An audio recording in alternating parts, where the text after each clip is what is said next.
రాయగడ అని ఒడిశా రాష్ట్రంలో, కానీ పెరిగిందంతా శ్రీకాకుళంలోని, విశాఖపట్నంలోని, తర్వాత హైదరాబాద్లో నా మాస్టర్స్ డిగ్రీ యూనివర్సిటీ ఆఫ్ హైదరాబాద్లో మాస్టర్స్ ఇన్ పొలిటికల్ సైన్స్ చేసి అమెరికా ఉన్నత ఎడ్యుకేషన్ గురించి అమెరికా వెళ్ళిపోయి అక్కడి నుంచి ట్రావెల్ అయితే మొదలెట్టాను. మొదట ట్రావెల్ చేసిన దేశం హాలండ్, అంటే నెదర్లాండ్స్, తర్వాత బెల్జియం, తర్వాత ఫ్రాన్స్. ఇది 1997లో మొదలెట్టాను. 27 ఏళ్ళ తర్వాత నా చివరి దేశమైన వెనిజువేలా కంప్లీట్ చేశాను.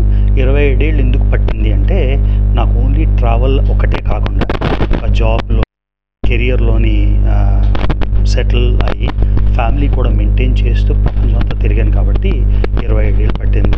చాలామంది ఫుల్ టైం ట్రావెల్ చేస్తారు, అంటే ఫ్యామిలీ లేకుండా, ఒక జాబ్ కెరియర్ లేకుండా. అలా అయితే నిజంగా పట్టుపడితే 5 ఏళ్ళు 10 ఏళ్ళు చేయొచ్చు, కానీ ఓన్లీ ట్రావెలే కాకుండా అన్నీ ప్రధానం కాబట్టి నాకు 27 ఏళ్ళు పట్టింది. సో 2024లో మొత్తానికి నా చివరి దేశం వెనిజువేలా కంప్లీట్ చేసేసి, భారతదేశంలో తెలిసి 4-5 ఉన్నారు. ప్రపంచం మొత్తంలో 280 మంది మాత్రమే.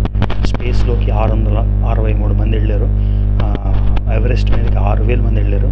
కానీ అన్ని దేశాలు కంప్లీట్ చేసింది, ఆఫీషియల్గా సర్టిఫై అయింది 280 మాత్రమే.